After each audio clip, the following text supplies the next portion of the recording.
So we have two more lectures. This is Unit 6. We have the first lecture of Unit 6, and then Wednesday we're on Wednesday. So next Monday we'll do the second lecture of Unit 6. And Unit 6 is on funding, economics, and commercialization. And I would say this is fun, and maybe for some people it is fun, but it's necessary to know how to do this because all the project management techniques don't obscure the fact that eventually you have to have some revenue stream for your project. You may want to commercialize it. You have to know how to do that properly. And we'll be talking about some economics of projects.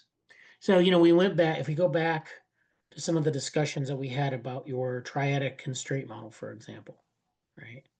And you had these constraints on your project, money, time, quality, these sorts of things.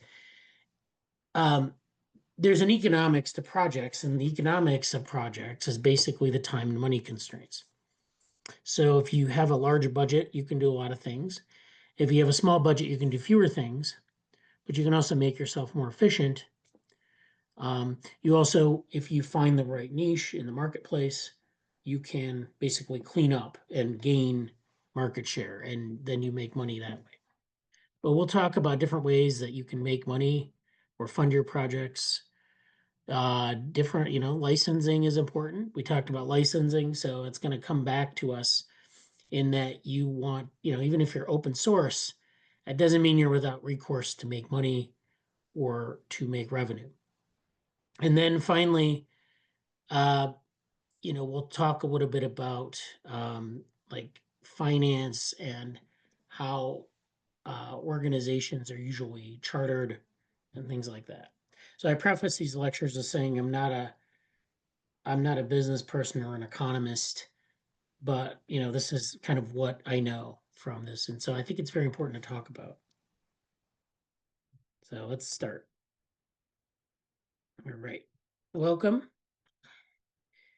All right. So we're going to talk about funding, economics, and commercialization. I want to start with talking about this article from octoverse.github.com. And it talks about the state of open. Actually, this is a different article from opensource.com, but this Octoverse link is also relevant. So this is called the state of open source software.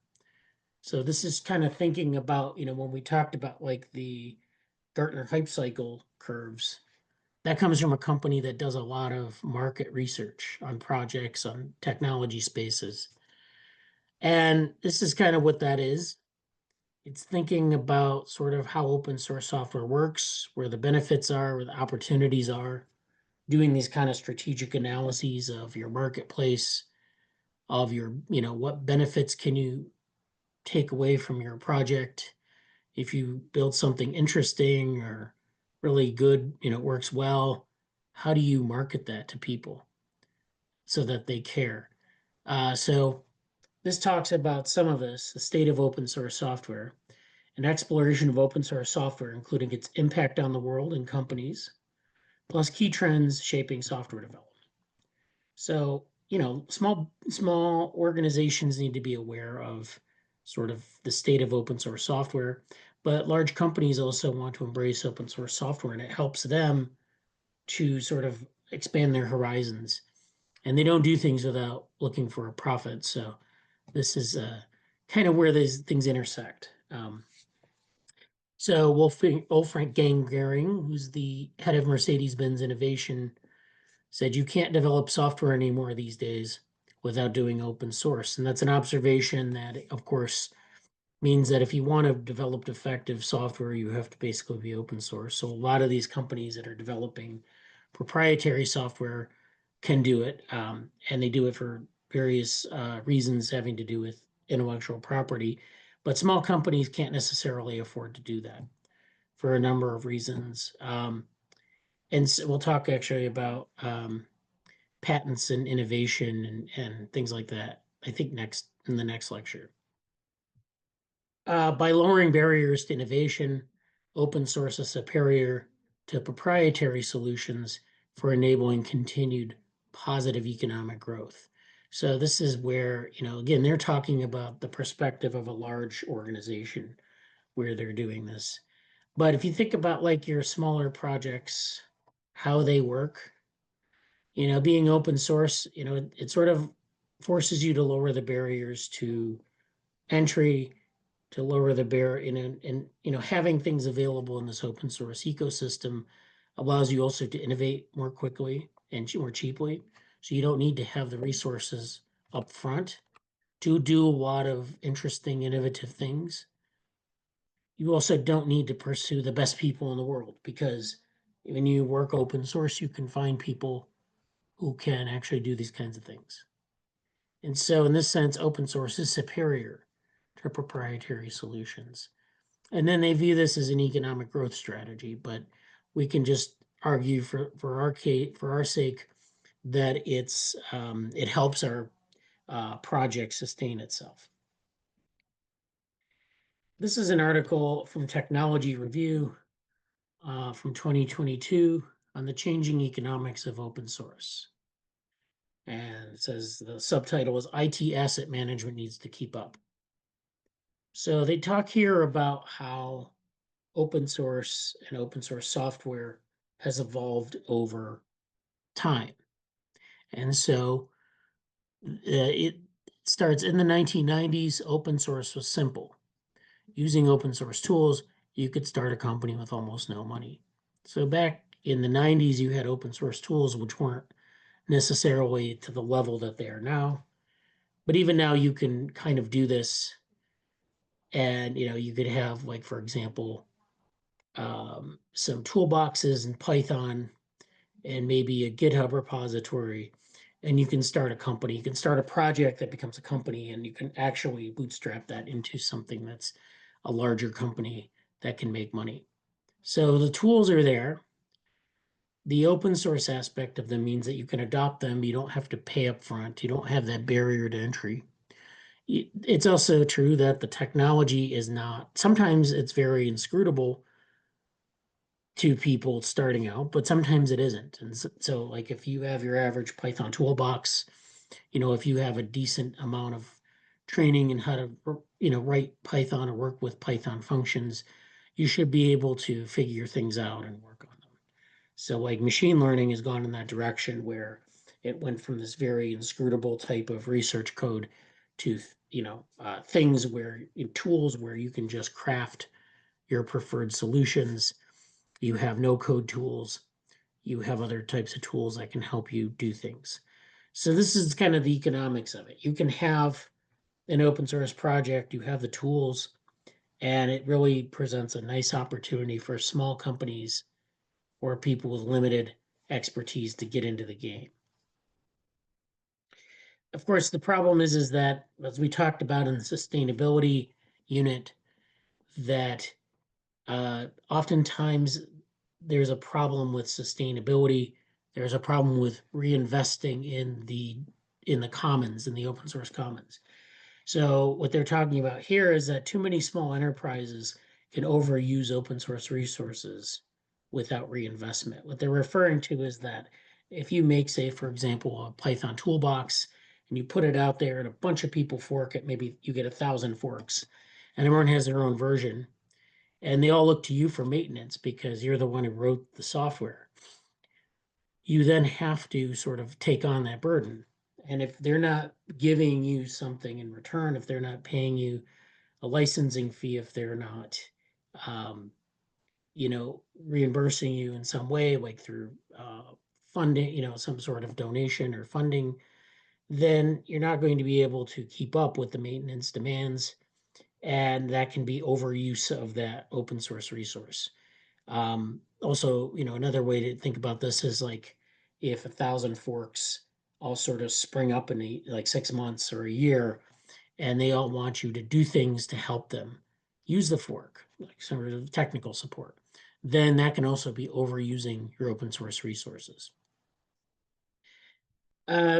So one way to get around this, of course, is to use licensing. And so we talked about licensing as a form of sort of protection of code. I mean, we have a license and it has terms of use. And the reason I brought it up in Unit 1 was because it's part and parcel of open source. The reason why it's part and parcel of open source is because it enables terms of use. It sort of codifies terms of use. So if someone is egregiously violating terms of use, you can sue them. There's a legal mechanism. There's also a financial mechanism because a license can include things that force people, and it doesn't force them up front to pay a fee. It forces them to sort of have a stake in the software, some responsibility. It can basically enforce things like maintenance, whereby you adopt this software and you have to maybe contribute to maintenance or something. And the value proposition is there, right? I can use that software freely, I can benefit from it, but I need to give back to the original software creator. I need to attribute them or, give them some sort of payment for maintenance. So licensing enforces maintenance. For example, you can require that your organizational users pay it forward. So that means that if if an organization builds on top of your licensed tool, they release the code freely. Sometimes if they build on top of your licensed tool, if they make a profit, you get a share of those profits. There are different ways you can work that out. And it really depends on the value proposition. If it's very valuable to people, people are willing to do that. If it's not particularly valuable, people still fork it, then maybe it's not, you won't be able to do that. But you'll be able to do other things. Sometimes there's this economics of attribution. That is, if I attribute someone's work, people know this as a quality product, people know this as a quality project, and they'll pay more attention to it. They may, spend time, they might donate to your project. There are other dividends that pay off from that acknowledgement. So there's a sort of a monetary economy and an attention economy or a attributional economy, sort of social capital that comes from this.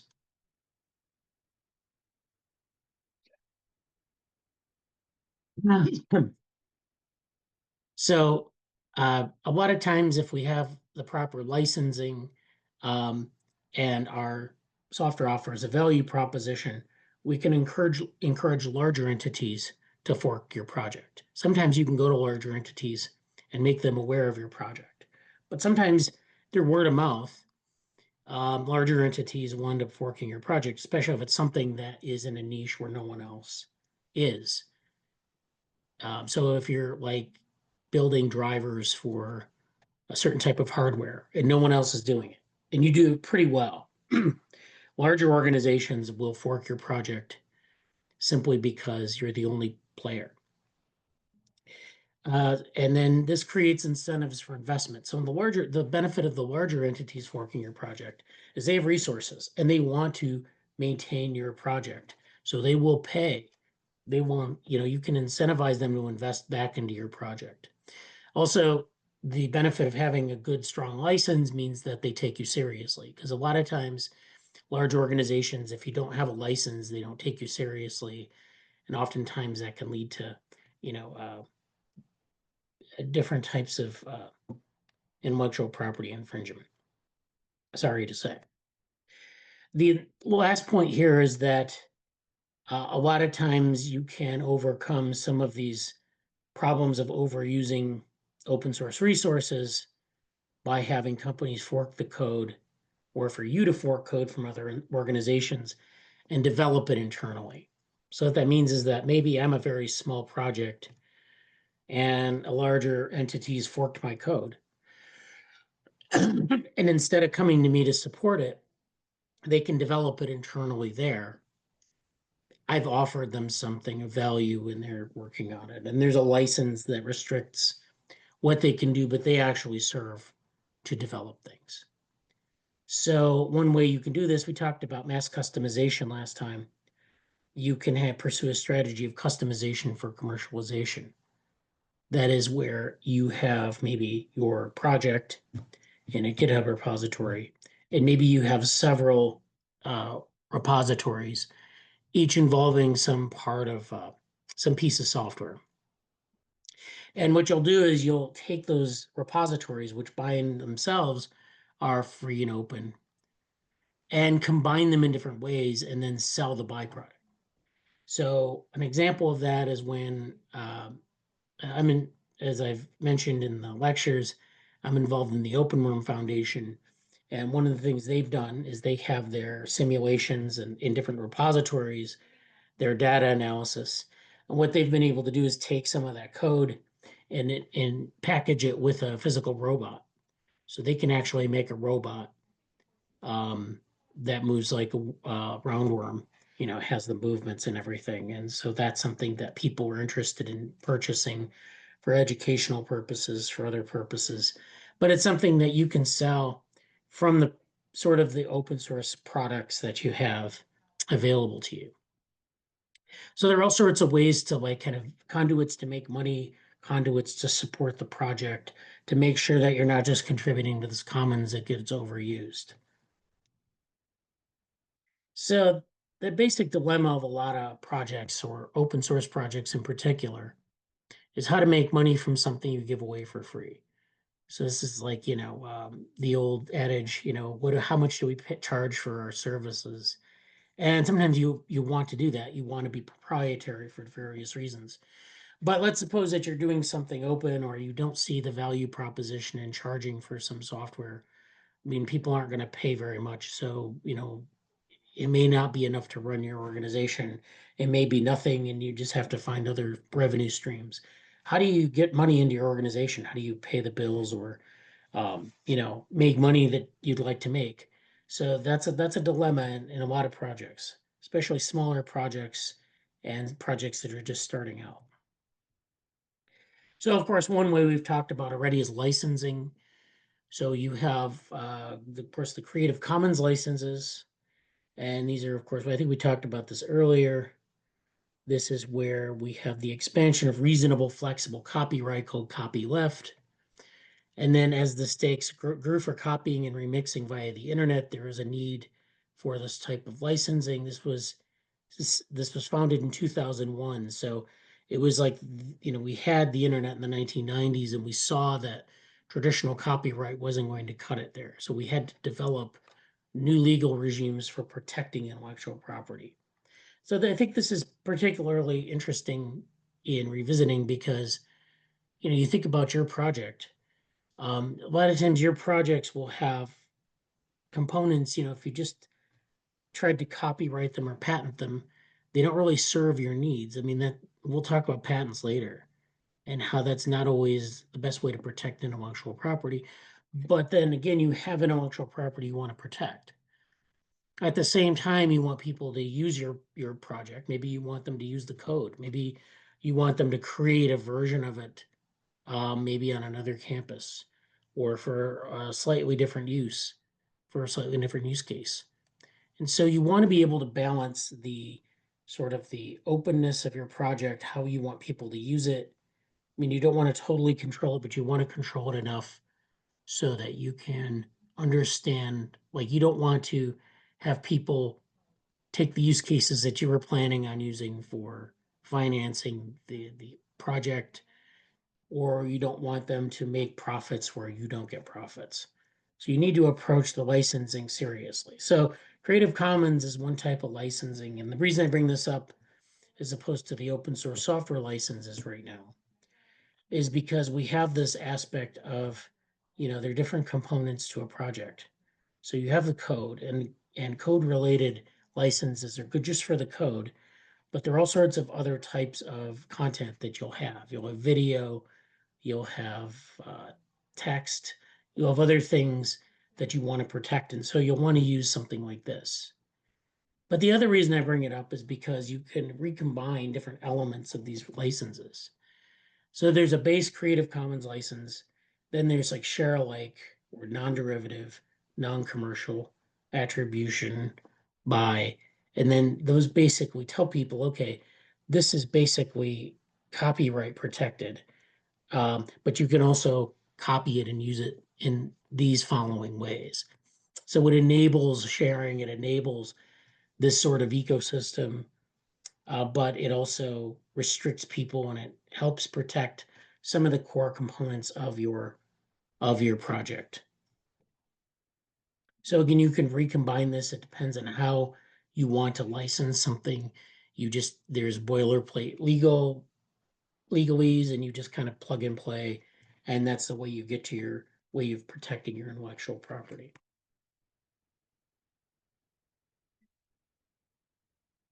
And I will say that, a lot of times with licensing, it's important to think about it when you first start your project. You don't want to think about it 2 years down the road, because you'll always need, as soon as you release something into the world, there's a need to protect it in some way. On the other hand, you don't, sometimes things change in your project. Sometimes you want to change the licensing terms. You want to avoid doing that like at the spur of the moment. But if you do decide to change, you can. It just needs to be clear to the end user what the license change is. So if you're familiar with ULAs, which are the licenses that come with proprietary software, they're always changing the terms, and then they alert everyone about the changes in terms. That's sort of the kind of thing you would have to do with your open source or your Creative Commons licenses if you happen to change that. So you don't want to change it too often because it's confusing.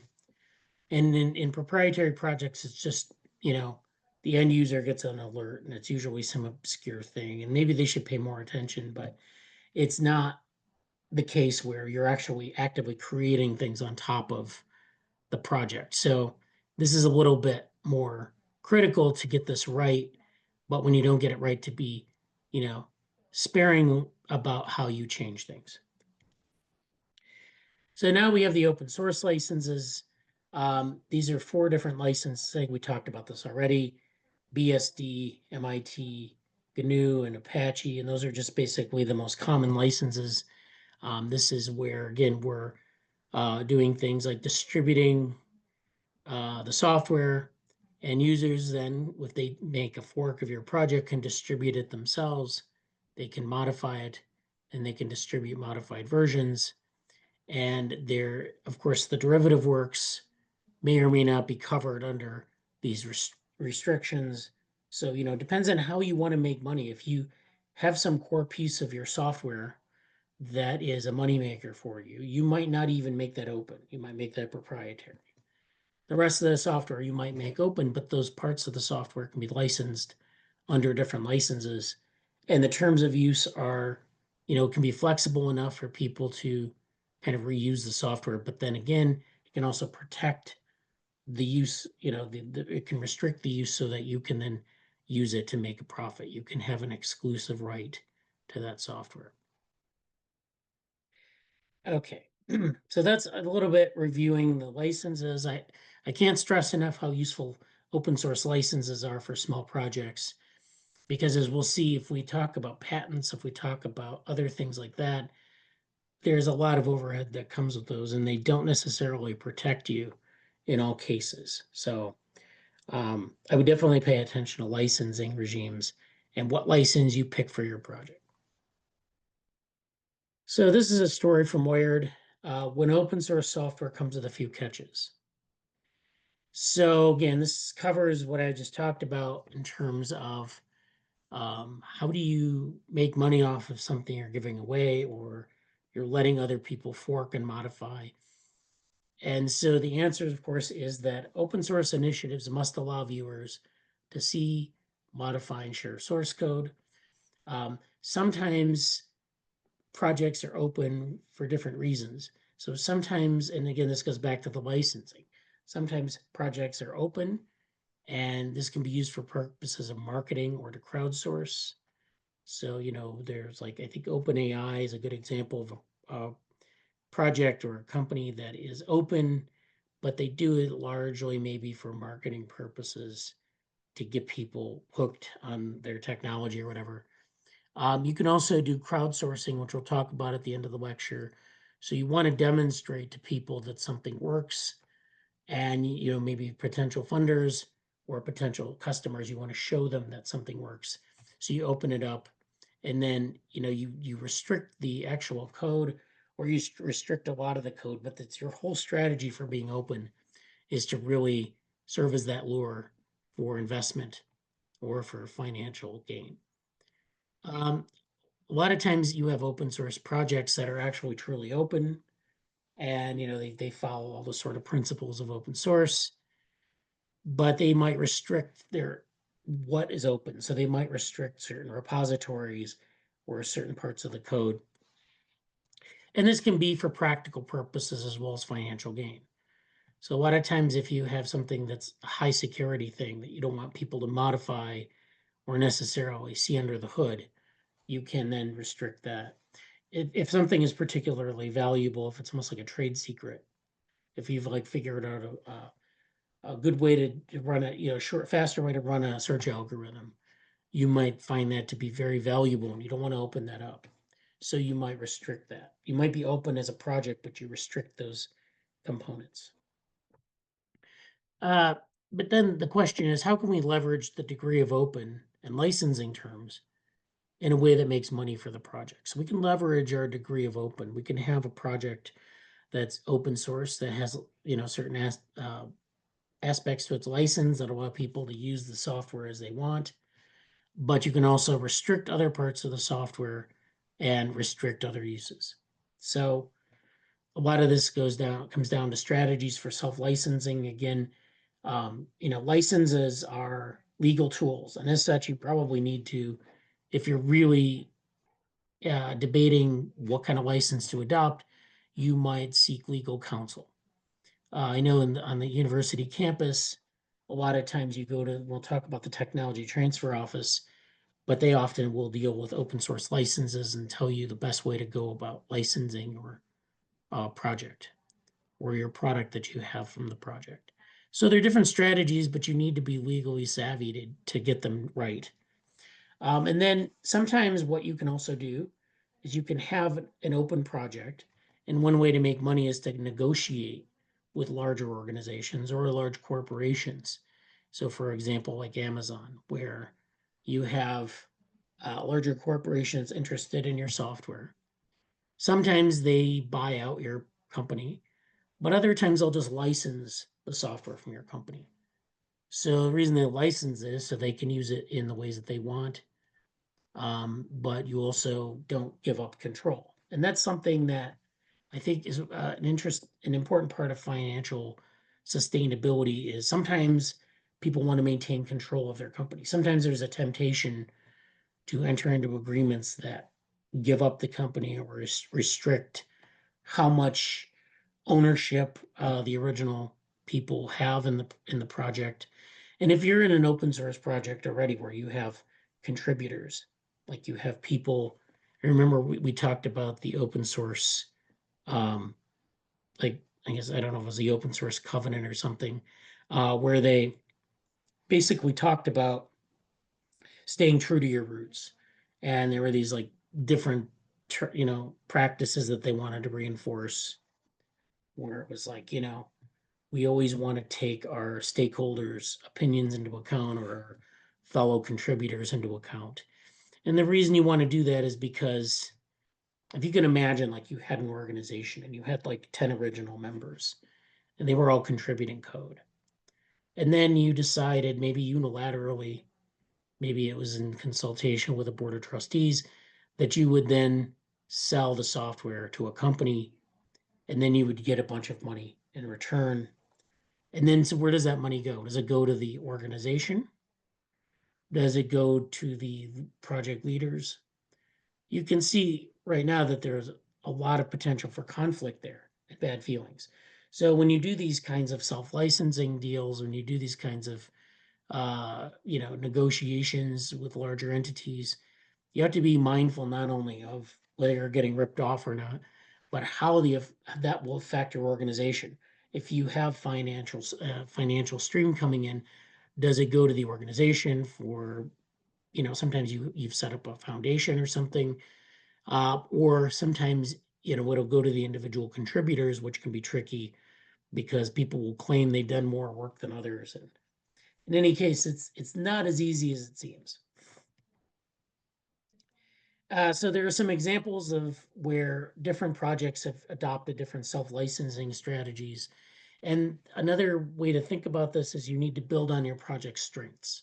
So you want to be able to build on the strengths of a project. If the project is really useful in one area, then you want to kind of refine that area so that you can obtain some sort of licensing deal. So there are three examples here where Redis Labs, they're not open, but they license components of their product. So they have different parts of their product that are very good, and they've worked on refining those and licensing those out.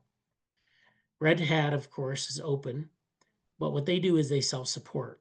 So they have a support team that kind of comes along with the software. A lot of times, uh, or a lot of times enterprise users will come by and download the software for free, and then of course their IT teams want to implement it organization wide, but that's not an easy. It's easier said than done. So Red Hat will sell support so that they can keep the software free for like really small organizations, and larger organizations are forced to pay for support that they would pay for anyways because it's very hard to configure at that scale. Then HashiCorp, which is a proprietary software, they have this proprietary license, but they've also based their software on open source components. So they have a bunch of components that are open source, and then they put together a larger package that is proprietary.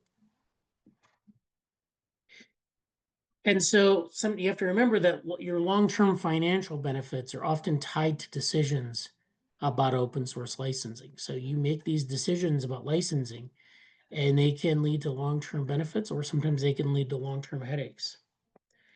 And you might just say, well, why do we worry about open source? Why don't we just have this proprietary license and be done with it and just charge people through the nose for the software and make a lot of profit? And so they could do that, but there are a lot of problems with that in terms of adoption. So one example is where there's been case after case where if you have overly restrictive open source licenses, it can often lead to long-term litigation. So when you have too many rules in place in terms of how the software is reused or how the software is used, and this can be for proprietary projects as well, when you have overly restrictive rules in terms of how third parties can use it or whatever, how users or third parties can use things. And so you can end up with a lot of litigation on your hands simply by people pointing out that, okay, the license meant this, not this. And you're making it too hard for them to follow. And quite frankly, they're not going to follow a really convoluted license that they don't feel benefits them in any way. So that's a problem. An example of this is where the language Java, which was very popular in the 90s, it never really caught on. It was supposed to be like this wonder language for the web. Um, but Java was developed under a restrictive license. It wasn't developed under something that was open. And so it kind of stymied its growth, it stymied its adoption, but also it led to a lot of long-term legal challenges. Because you can imagine that you have this restrictive license, and then you're also encouraging people to build their tools with Java. And so they run this risk of violating terms of the license or something. And so this just leads to legal challenges, which then you have to pay for. Okay. So this is a nice website. This is Adam Jacob talking about financially sustainable free and open source communities. So he goes through there's a series of videos here where he goes through some of these points. He has this diagram here where you have possible customers, you have marketing, it leads to this funnel where you have your customers that actually are paying customers. And you have to go through this process of leads, proposals, and evaluation to get there. So you have this sort of process for getting customers into the system. There are all sorts of things you need to do that, and they all cost money. So marketing costs money. Having as maybe a sales team costs money. There's all sorts of support for customers costs money. There are all sorts of things you need to invest in to get to that dollar sign. So that's kind of the point here. But also that these free and open source communities need to be financially sustainable to stick around for 10 years or 20 years. So I'll leave that up to you to look at that link and to see if you're inspired by that. So he offers these principles for financially sustainable free and open source software. And so one quote is that the way it defines this is that it ensures project longevity through meeting the needs of the present without compromising the ability of the community of the future to meet its own needs. So when he talks about the community of the future, it's that you're in this project now. And in 5 years, you're going to have your project. It might be scaled up. You might have a community with maybe several hundred members, and you don't want to compromise that growth. You don't want to force things onto them that because you made decisions now that were not great. They might have been short-sighted. They might have been expedient for the moment, but then in 5 years, people will be paying for that. Sort of like technical debt. You want to ensure that you don't have that situation. So that's what they mean by sustainable. And so there are 5 points here. Again, it's like that the open source principles that we talked about in I think the first lecture. Number one is membership must be open to all classes of contribution, but with validation at lower barriers to entry. Mainly, that means that everyone should have a stake in the organization if they've contributed enough to sort of be taken seriously. I mean, you could just join very quickly and reap some financial benefits. We don't want to do that, but we want to reward people who have actually worked on problems within our organization. So we offer membership to them. This membership extends to financial benefits, but also governance. So voting processes for changes or patents or something must remain open source. And I would add contracts to that too. And so the point there is that we want to be able to have sort of a democracy in our organization. We want to make sure people don't feel like their work is being subsumed by some leadership structure to sell and then reap the benefits. Number three is contributors retain copyright unless foundation allows for license enforcement. Basically, and this can be different, but basically you have an external license, which is that open source license or that Creative Commons license. And then you have internal licenses with your contributors or your employees. And sometimes a lot of large organizations will basically say, whatever you produce on the job is ours. You have no right to it. But that's not really the way, like if you have a smaller organization, that will work. Because sometimes people are donating their time. Sometimes they're working, in a way that's not, that's sort of experimental. And so they don't have like a job title and they don't have like a big salary. It's just kind of like they're working out ideas. And so you want to be able to give them the benefit of, if they have some intellectual property, they can retain it. Unless there's some sort of license enforcement, in which case the foundation, which we'll talk about in a bit, a foundation is better suited to pursue that. Number four is commercial activity must translate into benefits for all. In other words, if you have commercial activity like the Open Worm Foundation robot kit that we talked about, that sort of packaging of the the fruits of the project, that must be kind of set, given back to the community. It can't be sort of hoarded as like a bonus for the leaders or the managers. It can't be kind of like spent unilaterally, that sort of thing. And then incentive structure must bend away from downstream proprietary software. So again, if you have a license that you want to enforce, it doesn't make sense to go and use proprietary software and rely on that when you know that you are restricting yourself in terms of what you can protect, what you can license. So there are a lot of things here. If you have this type of project, and even if you don't, you have to think about the different aspects of when you introduce money into an organization, what happens. So sometimes we want to use a larger organizational structure. Like I said, we have the outward facing license, we have the project. The project maybe has individuals. The individuals have this governance structure, but what sits kind of in between that? That's where we might need something like an incorporation, like an LLC or a foundation. And so in open source organizations, they often use a nonprofit foundation vehicle. Again, this is a legal vehicle, but it's a legal vehicle that incorporates the organization. It helps, has different rules that you have to abide by, same with an LLC, which we'll talk about later. And the idea here is that you have, a vehicle to sort of have a financial balance sheet and to, have a relationship to the tax structure and then have a legal basis for your licenses and things like that. So an open source foundation is a sort of vehicle that you can use for your project. A lot of projects won't have a foundation right away. They might found a foundation when they get to a certain level of contributors, or they might have a product worth protecting intellectual property on, things like that.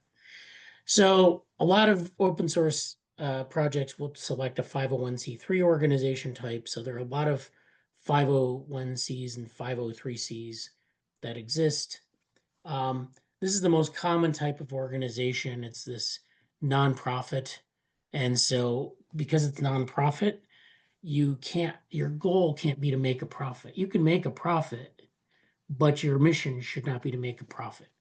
And it sounds a little bit like a shell game, but if you chose between this and an LLC would, the goal of your company would be that you would have to make a profit, or that would have to be profitable in some way. So there's a difference there. And a lot of organizations like open source foundations are nonprofit because they're really just about raising money for sort of capital improvements. So this is the way they describe a 501c3 according to the IRS. This is US based. So if you go outside the US, there are other laws that you have to follow. But this is basically, the different types of vehicles that we have in the world for these things. So an entity organized and operated exclusively for religious, charitable, scientific, literary, or educational purposes, for testing, for public safety, to foster national and international amateur sports competition, or the prevention of cruelty to children or animals. So nowhere does that say open source software, but you'll have some of these aspects to it. So, basically it's things that aren't set up to make a profit. They're maybe set up to take in donations or set up to redistribute funds to different types of activities. And so 501c3 exemption applies also for many non-incorporated community chests, fund, cooperating association, or foundation organized and operated exclusively for those purposes. There are also supporting organizations such as friends of organizations. So this is an interesting point because sometimes a project, like if you have an open source project, like we talked about before, sometimes you have a core team, a development team for your project, and then you have an open source community. You might split the difference and have your open source community as part of a foundation, and then your own company as a 501c3. So you might have a 501c3 that produces a software, and then an open source community that sort of works on things like education and finding use cases and things like that. So, there are different ways. Sometimes open source communities and open source development teams are all subsumed under a 501c3. So it just depends on how you want to structure things. How do you want to fund your community? Do you want to fund it from revenue from the project? They're just different considerations to make there. So one popular type of 501c3 is a non-operating foundation. So a private or non-operating foundation, which have some parts of the tax code that they refer to here, do not qualify as public charities. These type of non-operating foundations receive most of their income from investments and endowments, and the income is used to make grants to other organizations rather than being dispersed directly for charitable activities. So sometimes we'll have organizations that exist simply to grant funding to other open source organizations. There are organizations like that. Sometimes you have open source communities that sit astride some large corporation or some LLC. And that's the type of non-operating foundation where you can have that community development. You can kind of you can endow that 501c3 with some money, and then they spend it down. And it makes more sense to do that from a organizational standpoint. So there are different types of 501c3s depending on what you're trying to do. 501c3s can be self-contained, or as communities linked to larger for-profit corporations. You have dependent versus self-contained 501c3s. So I'm going to go through a couple of examples. I'm not necessarily like an auditing person, but people will do these audits of their organizations, and you need to know how much money is coming in and how much money is going out. With a foundation, you often have an annual meeting where you go through the operations, you go through the budget, and you say, this is what we've taken in, this is what we've spent, these are our sources of income, these are our expenses. And you just have to agree that that's not like no one's embezzling a lot of money, basically. So this is so these are all available because their 501c3s are available online. So it's very transparent. So I just want to use this to show how this works. So this is from Mozilla Foundation. This is their annual audit for 2021. They have broken down into assets, liabilities and net assets, and then total liabilities and net assets, which is basically the financial state of the 501c3. Again, their goal isn't to make a profit, but they do have like their endowment or something, and then they spend down some of that endowment and they have some left over. So they just need to be accountable for the money. That's basically it. So again, their assets come from cash on hand, receivables. So people will donate money. There will be prepaid expenses, their investment income. Sometimes if they have an endowment, they have stocks. Um, they have other types of deferred taxes, property and equipment, and intangible assets. And then that leads to total assets. And so you have different sources of income. Sometimes you're getting donations from people. Sometimes you're raising money from venture capitalists. Sometimes you are doing things like, you have some endowment that you got like a couple $1 million from the parent company, and that's in a savings account or in the stock market where then you get these investment and you get this investment income. And then you're paying people. So you're paying people, you're paying for equipment, and then there's a balance at the end.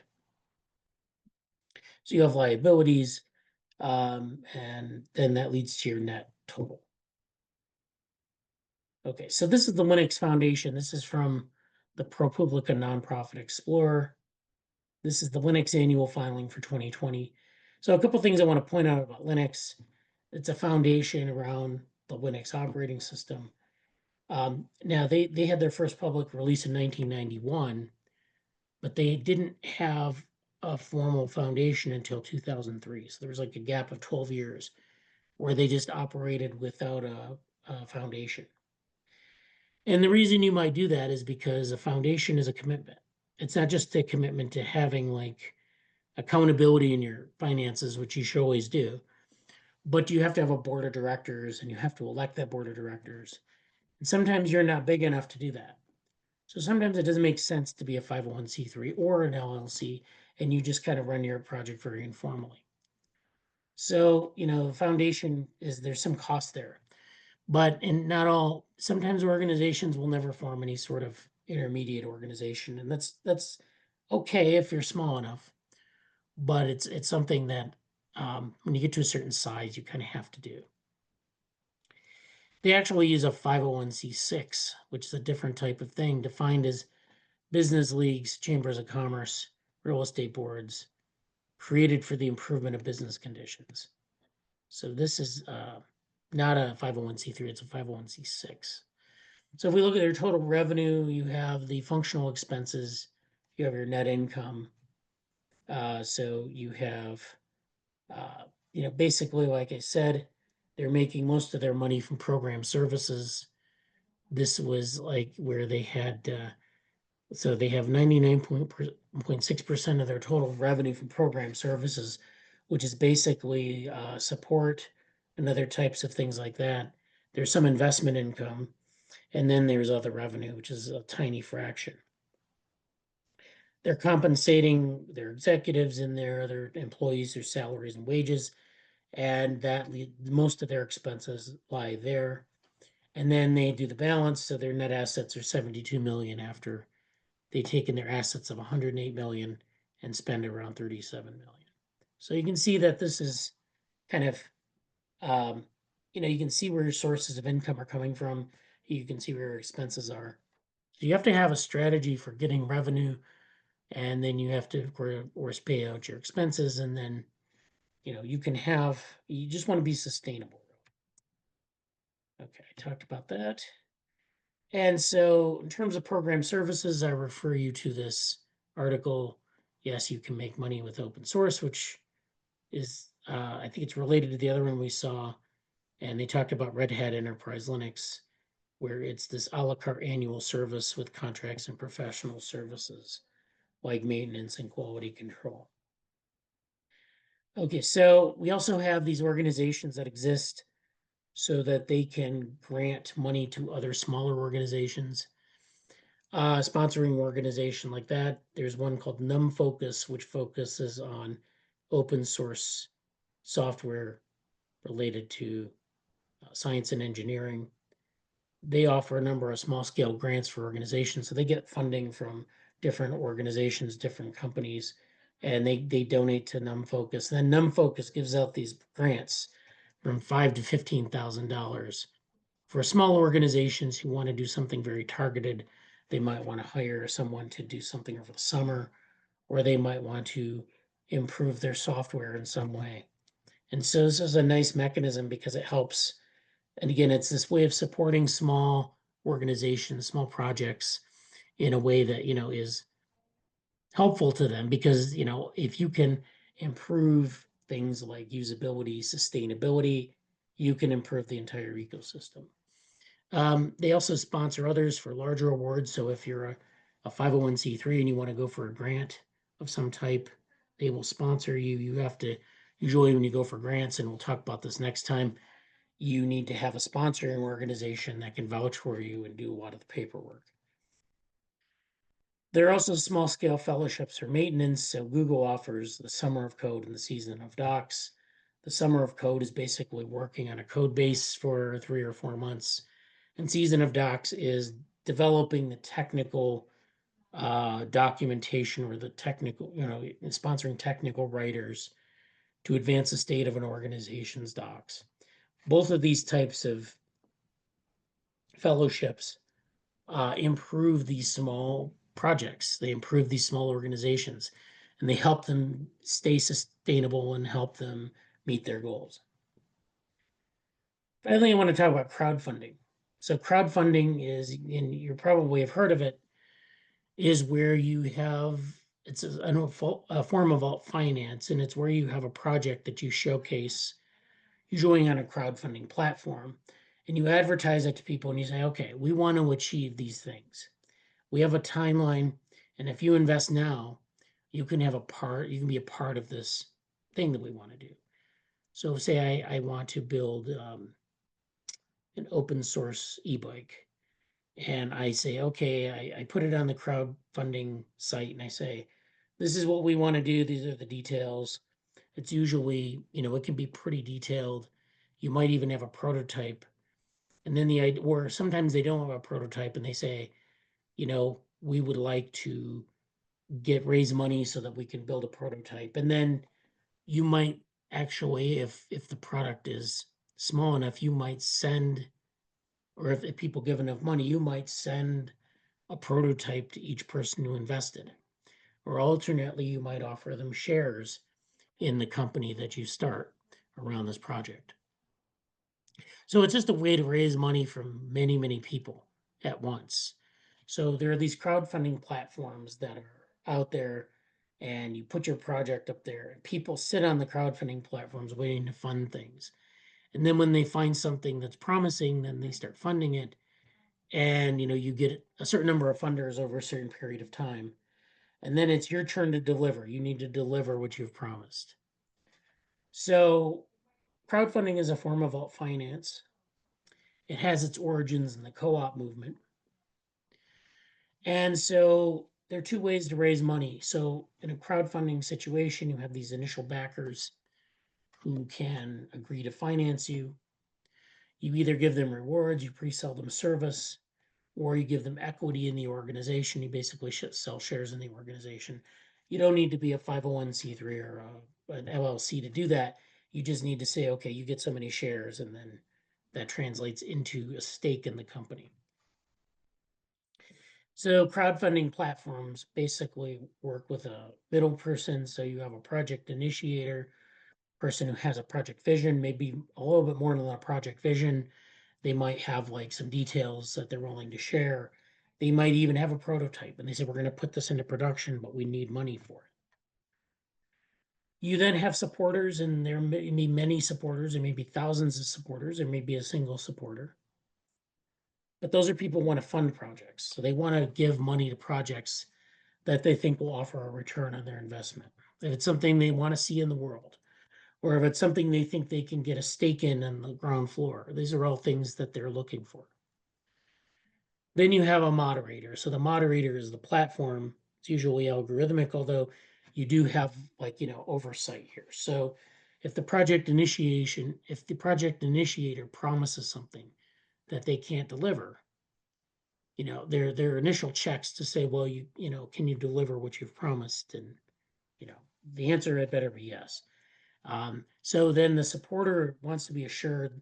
The moderator usually offers that assurance that the project is viable, and then the supporter will back the initiator, and then you get funding.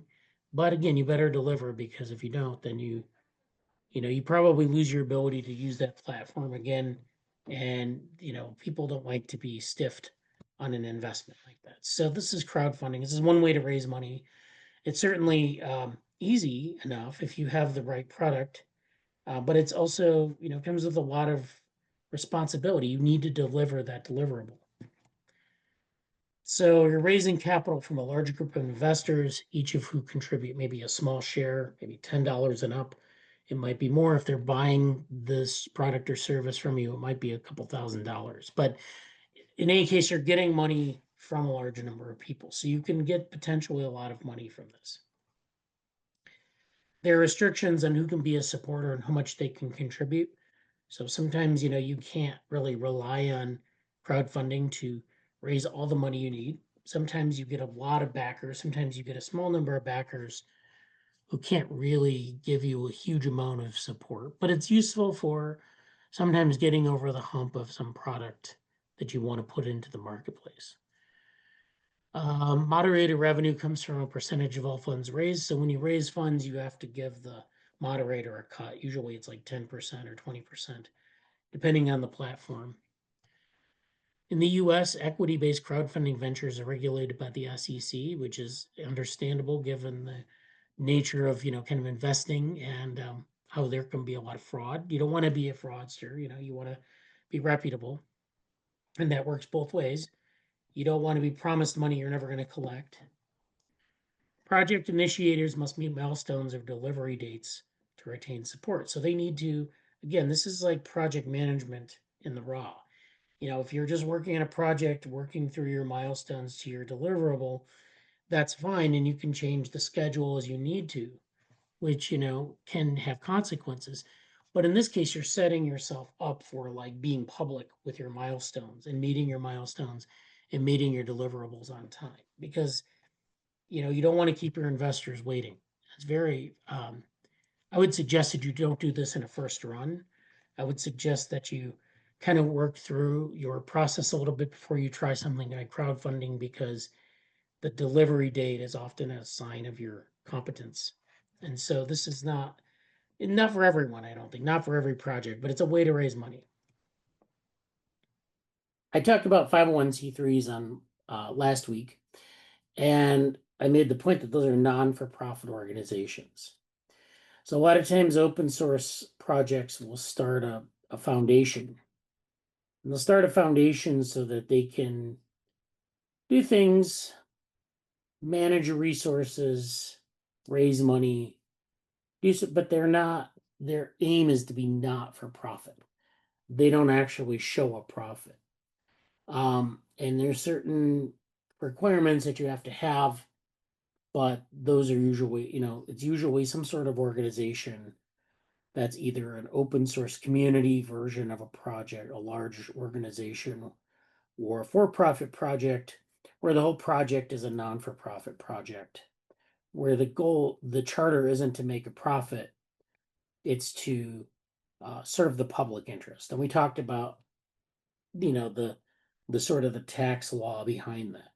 So, I've been kind of stressing this, is that if you want to think about financial things, if you want to think about keeping your project sustainable and making money, more times often than not, you start with like legal structures. You start with like, licensing, you start with different types of, legal regimes, and you go from there. And so it is with your LLC. And this article is how to start an LLC in 7 steps. This is from Forbes.com. It's just one of many guides that you can find. There's a lot of advice on starting an MLC, chartering an MLC, and I will defer to experts in that area to give you more guidance. But basically, I wanted to make you aware that this is another option.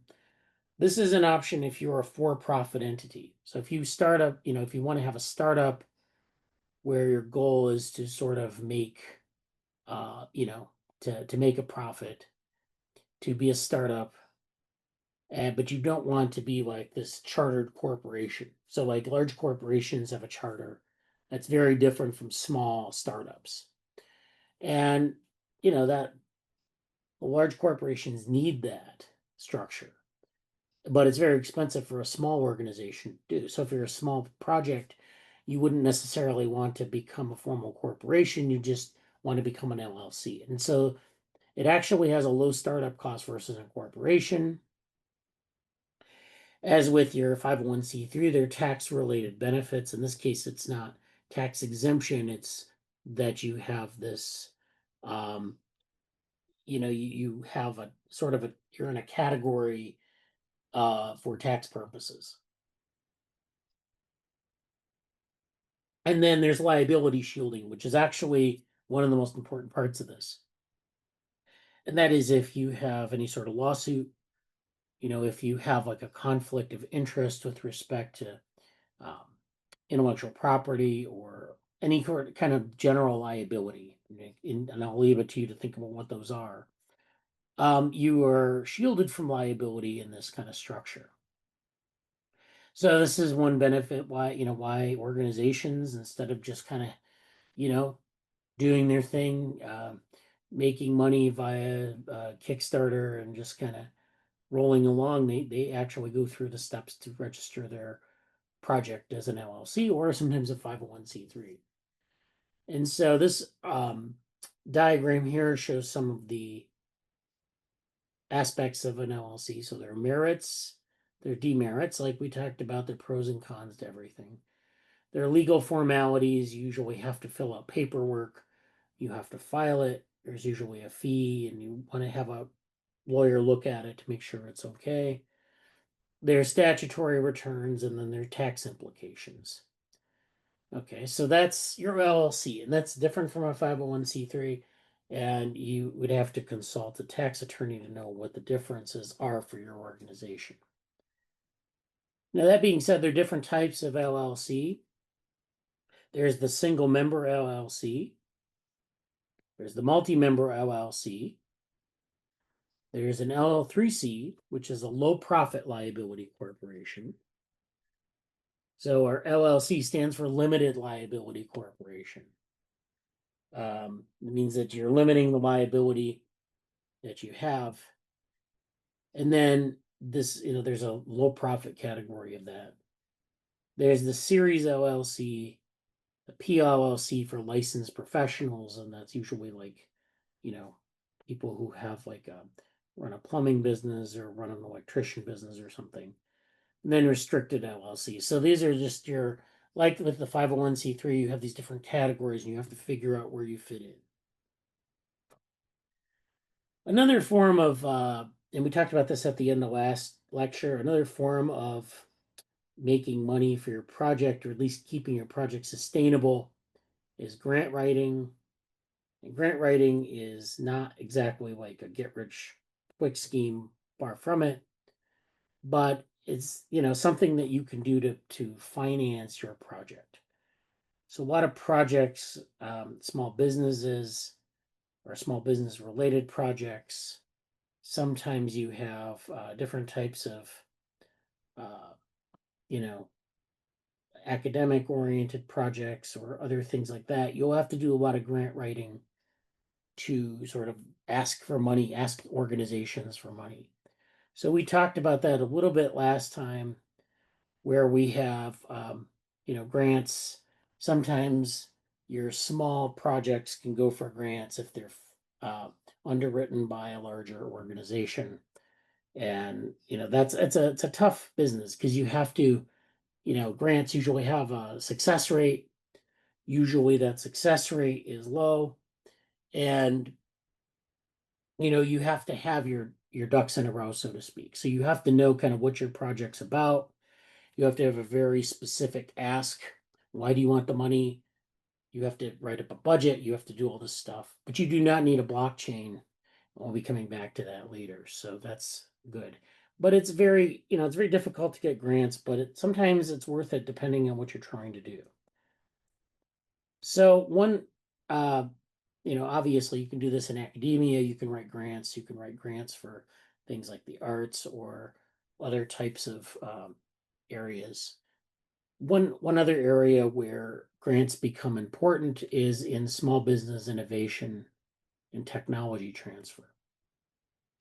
So this is a program from the government, sbir.gov. This is the Small Business Innovation Research, SBIR, and the Small Business Technology Transfer, STTR. This is what they call America's Seed Fund. So this is run by the Small Business Administration. They have this program where you can write grants, you can fund small business opportunities, where you can keep your equity in IP, but you can also then pursue your project. So these are competitive grants, but they offer money to organizations that want to have like this small. They want to keep things small. They don't want to scale up their project. They don't want to sell out to a larger corporation. So again, they fund quite a large number of small businesses, and basically there's no equity or IP ownership taken by the funder, which is the government. And a lot of times when you get in a funding arrangement with a corporation, or you get in a funding arrangement with like venture funders or whoever, they always want a stake. And we talked about that with um, crowdfunding, that sometimes the crowdfunding arrangement is where you provide a stake, you provide equity in your project to funders in exchange for capital. And so in this case, you don't need to do that. So in general, and we're stepping back from the small business grants, we're talking about grants in general. Grants are a good way to get money, but they need to be part of a diversified funding strategy. So any project, and we saw this when we went over the financial statements, they ideally should have multiple sources of income. So your project might have a source of income, which is a grant or grants. You might continue to write grant applications, and sometimes people are very successful at it, and they can always have a grant ready to go. But you also want to have other forms of funding. So you may want to also have crowdsourcing, or you may also want to have some sort of endowment from a larger company, or you might want to have contracts ready to go, all those sorts of things. So therefore, if you fail at one thing, or if your crowdfunding dries up, or you're unsuccessful at getting grants, you always have another stream ready to go. Okay, so there are three different types of grants. The first is grants that primarily focus on operating support. So operating support grants are unrestricted and usually cover day-to-day costs. So one important thing to know about grants is that you can't just use the money for anything. Oftentimes when you apply, you have to be very specific with respect to the call for the grant. Sometimes if it's like a small business grant, it's just about your business, what you're doing. Sometimes if it's an academic grant or like from a foundation, they want to be very specific on what you're planning to do. And more importantly, how you're spending the money. So you offer a budget and you say, this is what we're going to spend the money on. Because they don't want to just give you money for anything. It's like they want to fund a specific part of your project. So we have operating support. These are usually unrestricted, which covers day-to-day costs such as salaries and equipment. And so you can have this kind of operating support grant. You can also have a capital support grant, which is basically a capital campaign that also covers day-to-day costs. These are for things like infrastructure and physical space. So operating support is where like day-to-day things like things like salaries and equipment, things that contribute to the operation of the project, the operation of the organization. Capital support is usually something where you have, well, you're trying to raise money for infrastructure, physical space, basically the things that make the project or organization possible. And then third is program development. So these, as opposed to operating support, are usually restricted. This is where you would fund a specific, very specific aspect of your project. So you might have like a technology grant. You might, get a grant for buying like computing resources, or you might get a grant for, running a set of pilot studies for some, if you want to do usability or something like that. So there are usually three different types of grants, and you have to know which one you're looking for. You have to, usually there's a call, and you go and you read it and you try to fit into that call. So you don't just send out generic grant applications for every grant you apply for. They're very specific to the call. And then that takes time to do that. You have to be, first of all, good at writing and describing what you're doing. And then secondly, you have to be able to fit it into what they are looking for. They want to fund. Okay, so that's grants. And this is something you'll probably run into if you're running a project, if you're not in a large corporation, because this is a source of money. And large corporations, they have budgets for projects. So you don't have to worry about grants so much. Usually you get money for, you get reimbursed by a large corporation. They have give you a budget and you have to work within that budget. Like we saw with the budgets, it's usually what you spend, what you take in, which is usually just a pre-described or predetermined budget, and then you try to manage within that. Whereas grants, you have to kind of figure out the budget in advance, but you still have to work within your means there. You can't just overspend on a grant, just as you can't overspend on a budget for a larger project. So that's about kind of like the financial aspect. This is talking about technology transfer. This is more about intellectual property and managing intellectual property. So if I'm in a project and we're building things, or we're designing things, or we're creating things, usually it's some sort of, it could be content, it could be code, it could be, some physical object or something. But we usually make something that has value to someone. And a lot of times, the whole point of making money, sometimes it's just to pay people to make things. But sometimes we have to think about a longer arc. So we have to think about, we create this thing and it's a nice prototype, and we need to make it better to really realize the commercial potential of the thing. But we can't do it because we don't have the financial resources. So sometimes we're in a catch-22 where we have like this nice thing that we want to produce, this nice deliverable, but it's really at the stage of a prototype, and we can't move it forward to market because we don't have the money. But we have the idea. And so what that means is we can transfer the technology to some foundation or third party to license that idea. And that third party or foundation will provide resources for us to get it to the point where we can put it out to market.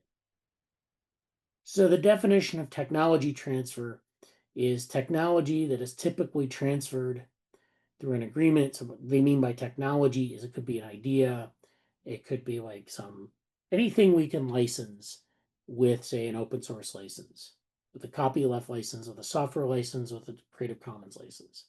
So it could be technology, it could be like a prototype of some new technology, or it could just be like content, internet content. It just really depends on what you have. So technology is typically transferred through an agreement in which brackets foundation, which is this organization that's involved in developing the technology, grants to a third party a license to use foundations intellectual property rights in the divine technology, sometimes for a particular field of use in a region of the world. Actually, I kind of misspoke about foundation. Usually in technology transfer, there's a third party here. And the foundation is the technology transfer organization. So sometimes, this is managed by the project. And you just go and find a licensee and you say, we have this great idea. Will you please arrange it so that you can pay us to develop the idea, or pay us to develop the idea, and you get a certain portion of the rights going forward. And so sometimes organizations will agree to that, and that's fine. You can license your technology to a large corporation. Like if you're a small open source project, you could license your repository to Amazon. They could give you money to develop it, and then Amazon benefits and you benefit as well. And that's great. That's a great arrangement. But sometimes, and especially at the university level, you have like labs at the university where they develop things, and they're very sort of first principles. In other words, they're very academic. They don't have a strong commercial component. But then there's a third party, which is the Technology Transfer Office, where they look for technologies that kind of, if you work on it a little bit, you can find great commercial potential. And they'll take those technologies and they'll advertise them to their partners, which are these larger organizations, larger companies that need intellectual property so that they can continue their sort of quest for, dominance in a field or something. And so there's a relationship that's built between the person in this project, this technology transfer office as a third party, and then a larger organization, corporation, etc., that wants to license that technology. Sometimes this is regional, sometimes this is worldwide. It doesn't necessarily matter. So so disclosure. I used to work in a technology transfer office as an intern, and all universities have technology transfer offices, and it basically works in the same way. So this is a diagram from the MIT Technology Licensing Office. They have this process where you have this group that, it's like a research group, so it's a project, and they don't have the resources to market things themselves. They have a nice idea, they might work on a prototype, but they don't have the resources to make something commercially viable. So what they'll do oftentimes is they'll go to a technology transfer office. They will submit a technology disclosure, meaning that they have to do a certain amount of research on it to make it viable as a prototype. They then have to do research to say, okay, this is what it is, this is how it's kind of unique. And then they go through this submission process where they submit the invention to the office. So that's submitting a technology disclosure. And then the people in the technology transfer office, they have resources funded by the university. Sometimes I think corporations will have these too, but but the advantage of a technology transfer office is that they have the resources, they have legal staff, they have marketing staff, they have evaluators who can say, okay, this is a great idea, and this is the amount of work that needs to go into it to make it commercially viable. So there are all sorts of things that you might want to do there. This is in this area, patenting an invention, meaning that you're going from like this idea on paper or maybe a prototype to something where you can actually protect the intellectual property or create an arrangement with a third party to make this viable financially.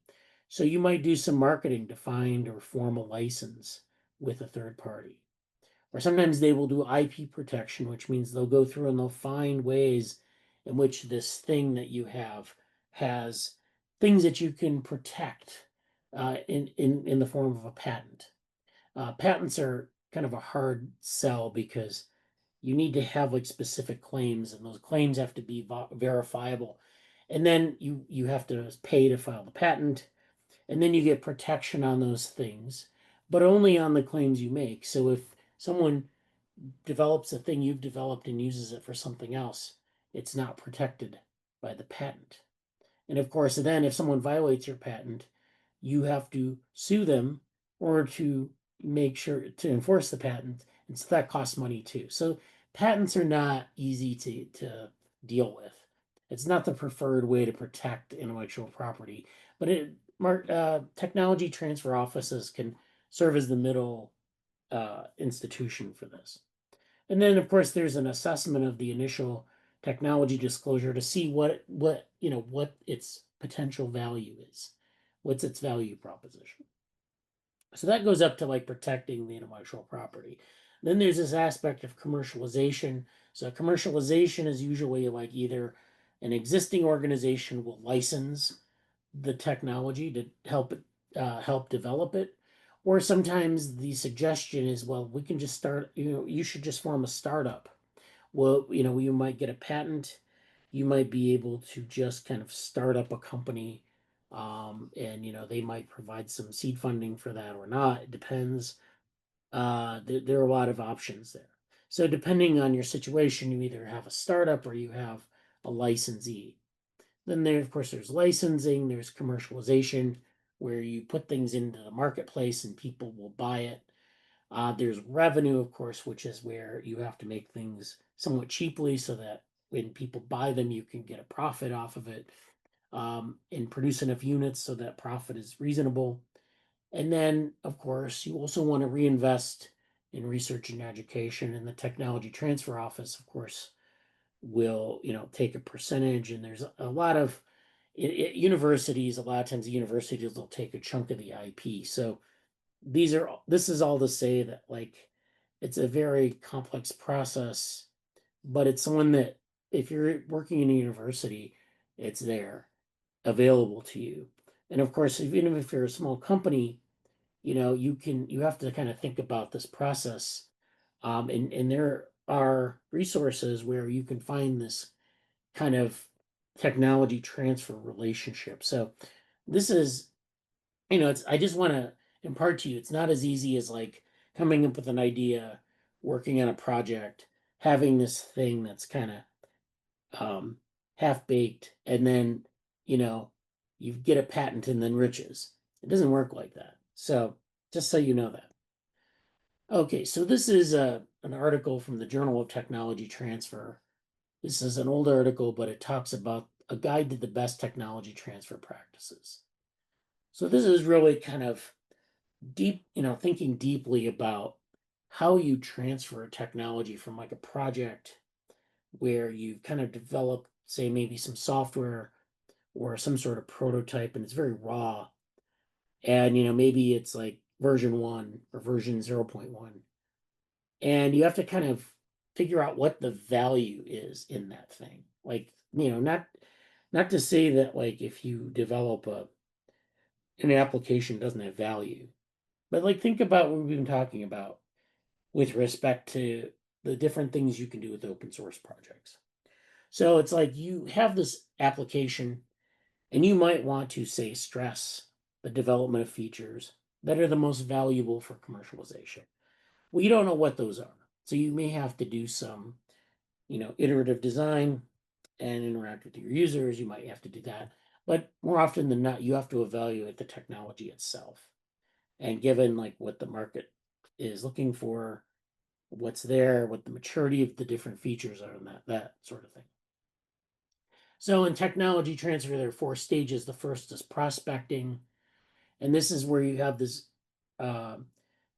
this sort of intermediary organization where they screen technologies that come in. People will file applications, they'll evaluate them. There might be some plan for development put forward saying, okay, we have this prototype, but we also need to have a plan for making it better. And then, if that plan fits into something, it has to be consistent with something being profitable.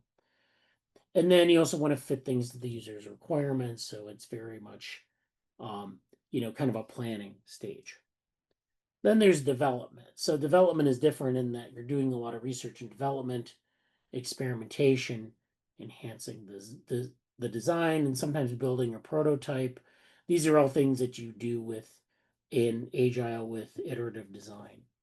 And it's very consistent with that.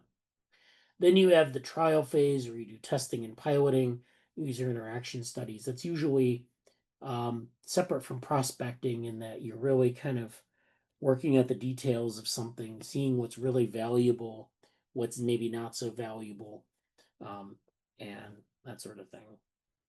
And then adoption. So that's the last stage.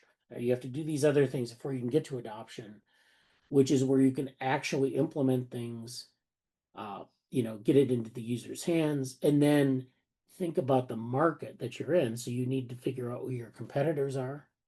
You need to figure out what the niche opportunities are. You might have a lot of competitors in general, but there might be something you do really well, one feature that you do really well that no one else does. And that's a niche opportunity. And then you can focus on that and say, that's something that people will pay for. That's something we can test out to see how we can optimize that feature. So there are a lot of ways to transfer your project to something profitable, but it has to be like this process where you think about the technology and then you kind of think about the market. So this is a diagram showing from stage 1 to stage 4, prospecting, developing, trial, and adoption. You also have this relationship between the developer, what they call the disseminator, or the organization that's going to bring this thing to market.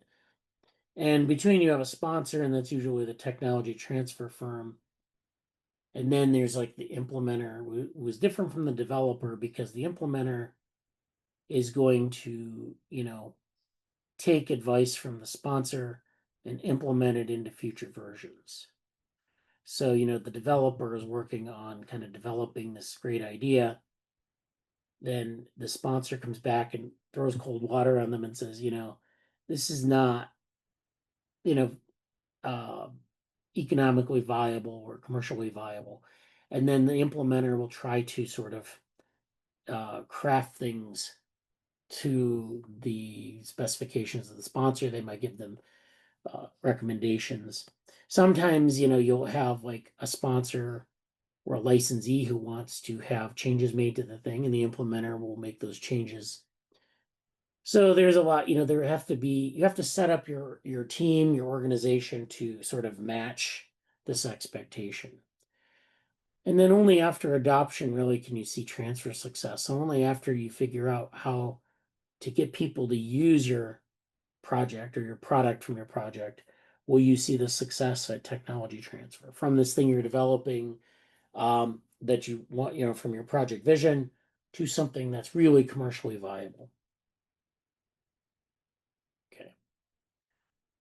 So again, they also in this paper they talk about the 4 roles in the technology transfer process. So they're not only these stages, but they're different actors in this process. So it's not just one person. It's not just faceless organizations. It's usually a relationship between 4 different people, at least. So the first one is the disseminator. This is someone who makes people aware of various technologies during the prospecting and developing stages. So this is where you're prospecting and developing and you're trying to understand like what the options are. Um, you have the sponsor, who's usually the political and financial supporter. So this is where usually during the trial and adoption stages, you need to have individuals who can offer support, like, you know, political support means preference for your project over other projects. So sometimes within larger organizations, they might prospect out a few interesting options. And then, you might have the sponsor who wants your particular project because it offers some advantage. Of course, then they also offer financial support, which is the money. And this is in a stage where you need to sort of have money coming in, but you often don't because you don't have that commercial viability yet. Then you have the developer. It scales up the fruits of research and development. So this is where, we have the research and development that's been going on. We have all these ideas, we're working them out into our units of work, our issues. And in the process of getting that deliverable, we're leaving a lot of things on the table. And sometimes that is stuff we can follow up on later. Sometimes we need to test the research and development arm, and the developers trying to make sure that they're getting the most out of them. From an implementer that actually develops users and customers. So the implementer is going to be different from the developer.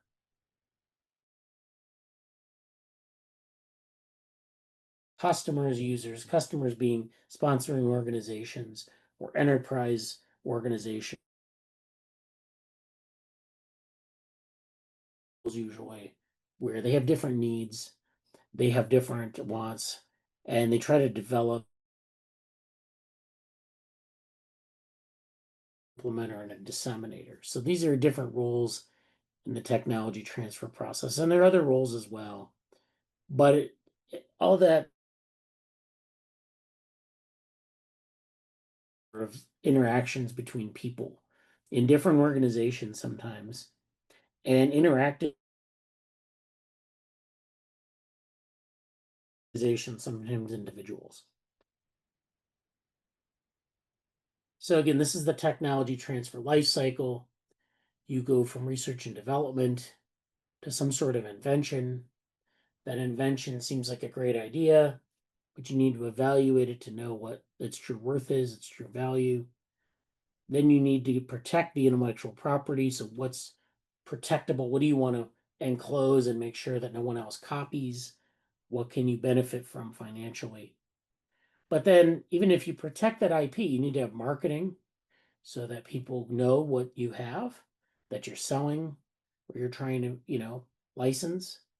Then you have the licensing step. Of course, we talked about open source licenses. Those are very important for determining legal liabilities, how you limit people who want to reuse your project. There's also licensing more generally, like licensing agreements with larger corporations. And those are important to get right because you don't want to be in a situation where, say, you like license your technology to an enterprise user and you don't, you're overprotective and they can't use the technology properly. We talked about how sometimes software developers, before DevOps came along, software developers were disconnected from IT users and IT managers. And as a result, it was very chaotic. You would produce software that IT couldn't implement. And when IT can't implement it, they don't want to continue with the licensing agreement. But of course, sometimes licensing is about telling people, protecting your IP, but telling them very explicitly how they can use the product and how they can't. So, there's some legal aspect litigation that might go along with licensing as well to enforce it. Then product development is where you want to develop your product more. Research and development is where you sort of develop your project from ideas.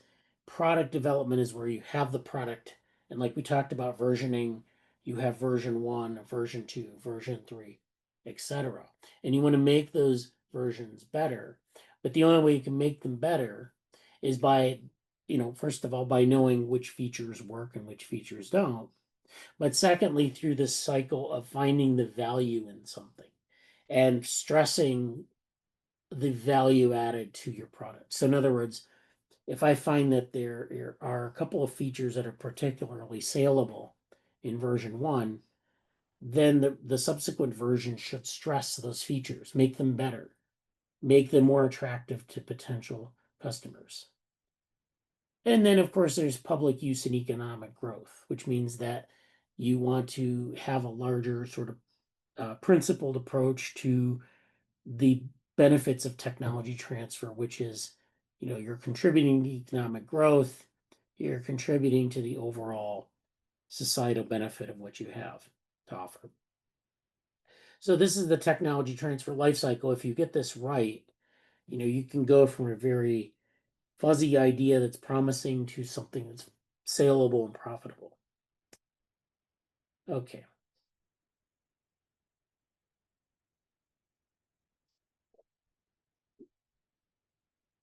So I'm going to switch gears a little bit and talk about a methodology called wordly mapping.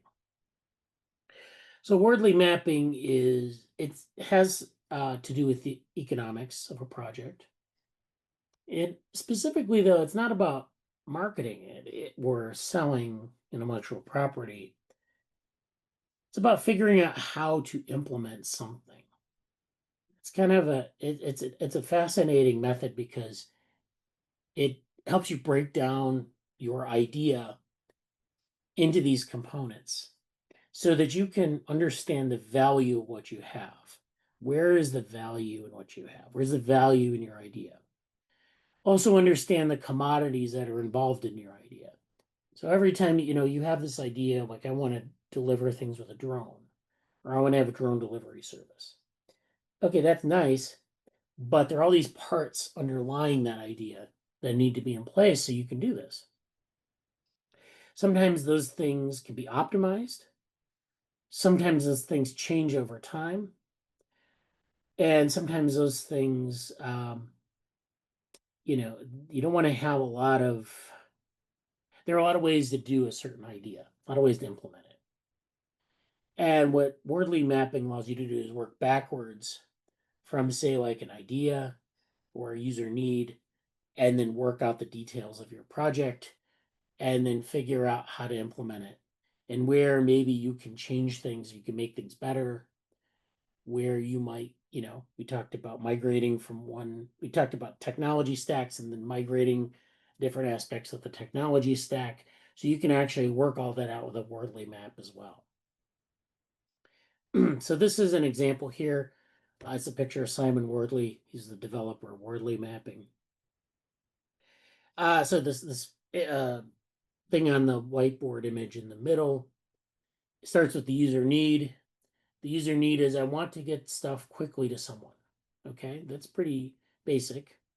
So it's not a project vision so much, it's just kind of like the practical application, the practical question, the need that we have. And so we can implement this in a bunch of ways, but there are some basic components to this. So one of them is basically you need a location identifier. Okay, so you need to be able to identify locations. You can do this with a number of technologies. You can do this with GPS and a map. You can use a pin drop, and then that gives you your location. You could also use postal code, so zip code or whatever. And then you might also use a couple of words to describe a location. You can use all those different methodologies. You have to figure out which one is the best for your project, which one is the most viable. And depending on where you are, sometimes you need to modify your strategy.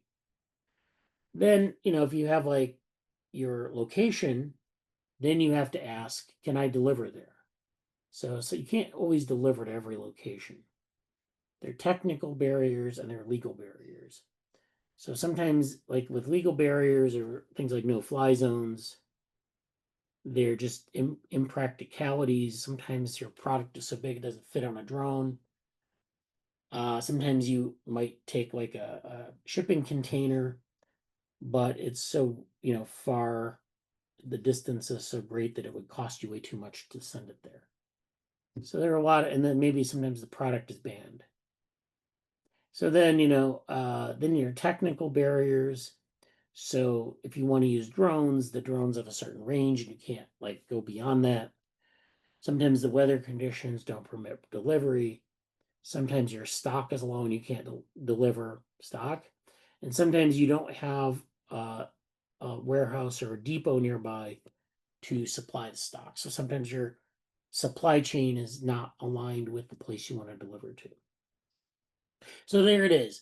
You've got all these things, these considerations for I want to get stuff quickly to someone. It's not as simple as that statement. There's a lot of stuff underlying that you need to think through. And you need to think about these conditions of meeting a certain criteria. So on the right, we have this graph, value versus commodity. The commodity kind of goes out as you kind of move towards a finished product or a finished delivery. The value goes up. So the user need is of high value. Can I deliver there is moderate value? Low value, we have things like range of drones, no fly zones. And this is all, you have like, can we get there? Is there stuff? And is there a location? And then that kind of adds to this value chain. So as you move up the value chain, you're adding in things. And then finally you get to the delivery, which is of high value. So these maps are really useful, really interesting. They're not at all standardized.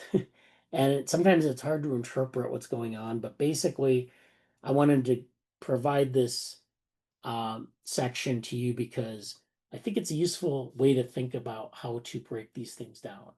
You know, it's not just a matter of saying my product has a certain face value.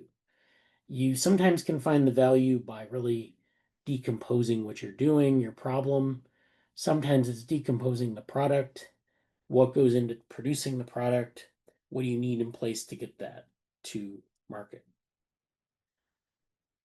So there's the site wordlaymaps.com where they talk about how to wordlay map. So there's a formal methodology. Like I said, it's not that tightly standardized, but it's a method. So wordlay maps allow you to state your assumptions in graphical form and then challenge those assumptions. So you basically make your assumptions about how do you deliver something to somewhere. There may be other ways that you didn't think about that may help you, or you may have, there may be things that you think are possible that may not be possible. Now it's interesting because a lot of times people will just simply make assumptions and not think about them. Like when you're making a project, you think about things, you make assumptions, say about make technical decisions. And those decisions are really kind of based on like a kind of a face value assessment. Or you might have certain assumptions about the world that are incorrect. And so those sorts of things result in design choices for your project. So your design choices can then, it's kind of like technical debt. Your design choices can compound if they're based on incorrect assumptions. So if your incorrect assumptions compound, it can really hamper what you're doing. It can hamper the marketability of your product. You also want to consider the resources and processes needed to achieve your project goals. And this is why you decompose these various questions, various goals down to these resources and processes, sometimes down to the supply chain or to like how something is assembled. Wordly maps reveal how well defined your problem is, but is devoid of broader context. Really, I think the strength of a wordly map is in really figuring out how well defined. Sometimes your problem is very ill defined. Sometimes your project vision statement is ill defined, and sometimes you can't figure out how to implement it. And so you go to a wordly map and you draw it out, and then you can figure out how to implement things. So it's not just for marketability, it's for sometimes thinking through how to implement your project. Sometimes you need to go to that level of decomposition of your project vision statement to get to a point where you can like create those first issues and then move on. But you don't really have broader context. It's hard to really raise like, you know, these general trends from this analysis. It's really about decomposing specific problems and understanding how those assumptions are true or false. So there are all sorts of different parts to a wordly map. There are the components, which are boxes and arrows.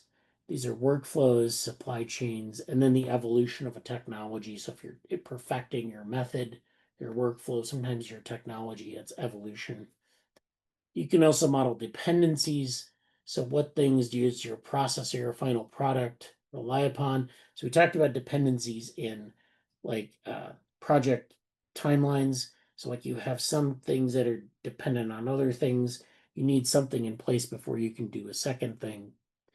In wordly maps, those dependencies are kind of made explicit. You can see what they are. So you understand that in advance. Then you have anchors. So sometimes you'll have an anchor, which is something that's influenced by different components. It's just a form of like sort of understanding the causality of things in your project.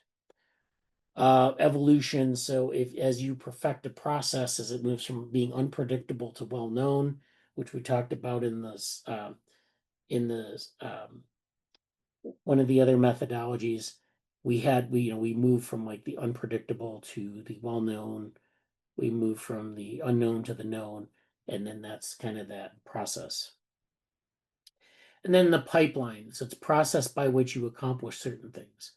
So again, it's like a workflow, but you have like a pipeline of we start with these raw materials, we put them in, we get this done, we have to have these things in place, and then we have our final product, and there's value added along the way. So we can kind of figure out where value lies and where we can add value.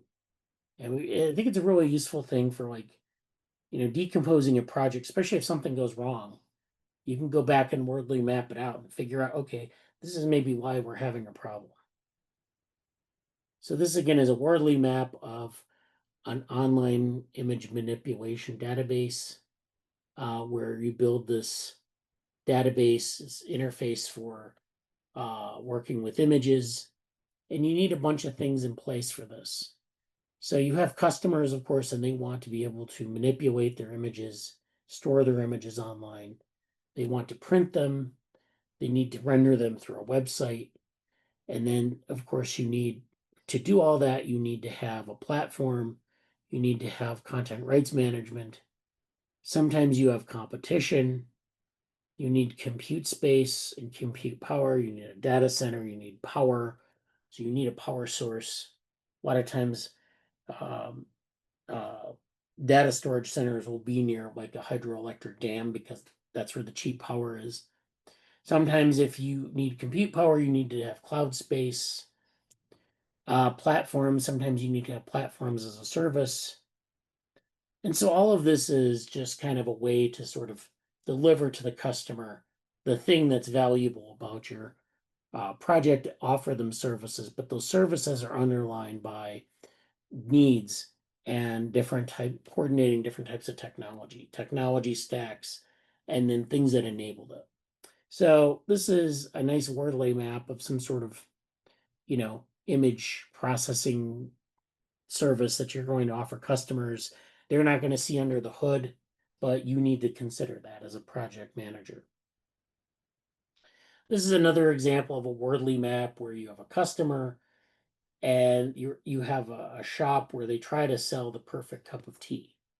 And so you have customers that come in and they order a cup of tea. And again, this is all just sort of what they see. They order the cup of tea, they say whether it's good or not. And to get the perfect cup of tea, you need a lot of things under the hood. So you need to have a cup, you need to have tea, you need to have water, but also the water needs to be hot. And that hot water is determined in different ways. Sometimes you have a kettle that you put on a stove, sometimes you have a kettle tap, and then there's this space where you can improve how hot the water gets, how fast it gets hot, so forth, so on and so forth. If you're familiar with um, home cappuccino makers, the whole quality of the cappuccino is the heat of the water coming through. And people have tried to get this so that you can get a quick brew and get the water like really hot. And so that's the goal. And so you try to find different methods for doing that, and that's where the evolution comes in. And then, of course, to run all of that, you need power. If you don't have power, none of this is possible. And what I mean by power is like electricity. So that's a utility. Water is a utility. Teas and the different teas that you can get, because that's, of course, important. And then the different types of cups you can get are all utilities or commodities. You buy those and you bring them into your shop, and then you customize the way in which you brew you heat the water and you brew the tea, and then the product is this cup of tea the customer gets and then evaluates. And if you're successful, the value of that cup of tea is very valuable, and it can lead to a lot of profit for you. And so then you can partition these maps by, like, you have the kitchen and the front of house, so you can organize your shop based on those areas. And then, of course, this leads you to other things like the cup of tea is maybe not the only thing you need to consider. Maybe you need to consider side snacks or table service as part of that customer experience. So maybe that your cup of tea is great, but it's the service is poor, and so people don't get that. There's something you're not capturing about the value there. So, and then the kitchen, of course, you can manage your kitchen by drawing a line around all these other things, the product and the utility and the commodities. And then all of that, of course, can be managed separately from the front of house. And then, of course, you need to have a supply chain in place so you can then go back and say, okay, if I have snacks on the side, we might have a buyer who buys the best snacks.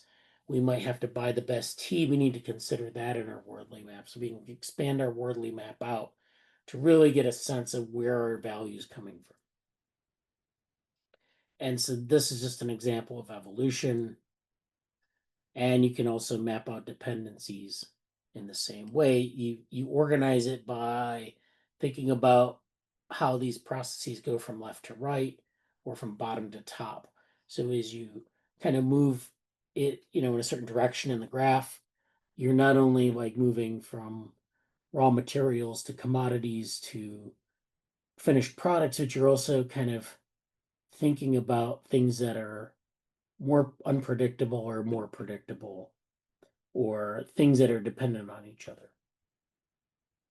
Okay, so there actually is this interactive Wordly map builder, online Wordly maps. In my graduate course in project management, we actually have an exercise where we work through a Wordly map using this interactive builder. So I'm not going to force you to do that in this class. But you can build your own Wordly map. This is just kind of a template. And again, like I said, there isn't a hard and fast methodology, but these are tools that help you kind of visualize. Like in this whole course, we've talked about a lot of different visualization techniques, from Kanban boards to thinking about issues, to diagramming out teams, to things like this. And the whole point of these visual tools is to give you an intuitive sense of your system or of your process. And when you can do that, it's a lot more valuable, I think, to the project manager and to the team, that they can see things that they couldn't see just by talking about them or by kind of verbally describing them. It's very important to think about. How do I want to visualize this process? Because it's very important. If you get the right visualization, sometimes it can provide quite valuable insights. Okay, the final thing I wanted to talk about today is decentralized autonomous organizations, or DAOs. And the reason I bring this up is because it's a type of governance that some organizations will use. And there are things you can learn from this. It's very heavily dependent on contracts. They use tokens, so they don't use it like it's kind of related to cryptocurrency, but it doesn't really use cryptocurrency. You can use tokens, but the idea is basically that they're decentralized, and it offers, like, these distributed collaborative projects a way to do governance, which is, totally sort of democratized and, has somewhat of a low overhead. So remember, we talked about these principles. Remember, we talked about these principles of like, how do you scale up an organization? How do you maintain your governance? This is sort of how you might, one way in which you might do this. So this is from an Investopedia stub where they talk about what a decentralized autonomous organization is. And so what they do is people will have tokens, and this like is the same thing as them being a part of the organization.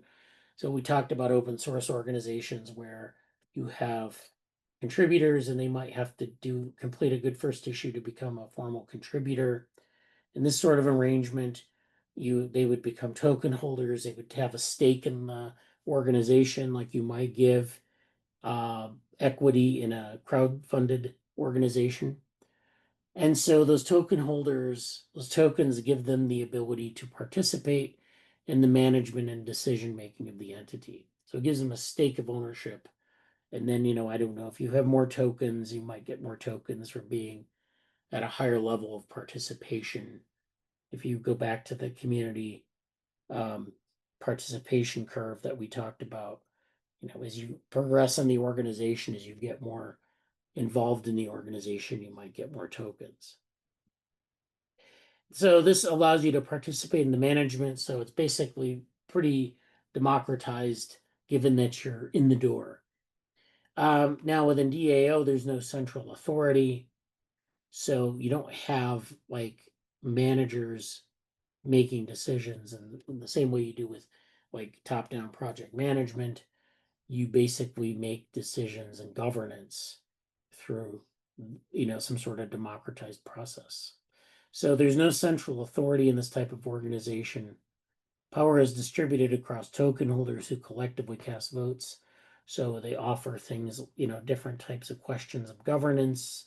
Sometimes you'll have like things that involve the direction a team might take in some area, and then the token holders will vote on that. All votes and activity through the DAO are posted on a blockchain. This is where we get into blockchain, and I'm not an expert at blockchain, but basically it's a set of digital contracts. But the advantage of this is where all actions are made publicly viewable. So there's no sort of, it's not opaque, it's extremely transparent. Now there's a claim that, these kind of systems are not hackable, but security can be an issue. So sometimes organizations will post things on a blockchain, and then, they'll have the actions available to anyone in the organization. Sometimes people can hack into that and understand what the organization's doing. And sometimes you have things that you don't want to make public. So it's just something. Basically, though, this relies on smart contracts. And the advantage of smart contracts, it's kind of like open source licenses where you can fork them for different projects and make changes. So basically, you might have a smart contract that your organization votes on, and then, that's a sort of a supported contract. And then, you might get a contract, you might have like legal boilerplate that you can fork and have your organization vote on. You might modify it a little bit, and then that's the way that's the way you kind of govern your organization. So this is, kind of a way that, kind of, it's an outgrowth of some of the things we've been talking about with these open source organizations. The idea is that we want to make our obligations, both amongst team members and in terms of governance, what they call algocratically explicit. So it makes it very easy to understand in terms of the set of rules that we go through, our set of procedures, our contractual obligations, both within the organization and outside, and it makes it all very transparent. So this is something that's up and coming, that I wanted to mention because it does have to do with sort of funding, because, like I said, you can't really make money, you can't have funding without this sort of legal framework, but you also can't really benefit from funding unless your team is sort of united behind how you're spending your money, how it's distributed amongst the team. Because remember, we talked about how sometimes there can be conflict between people and teams. And I've seen this in open source organizations where people will claim that they invented something or that it's, something is basically their intellectual property when in fact it's the property of the organization or the team. And you'll have people who kind of claim credit for things, which is unfortunate because this is, it's something that's human nature, but really, you have to kind of spell out in advance what the benefits are, what the responsibilities are, and this helps you do that. So again, do you really need a blockchain? If you're doing a lot of things that are sort of more traditional, you probably don't need a blockchain for governance or for, kind of managing your team's interests in terms of governance. And if you're doing things that are maybe, driven by a third party or something else, then you might need a blockchain. So, this is maybe not for everyone, but it's certainly a way to do it.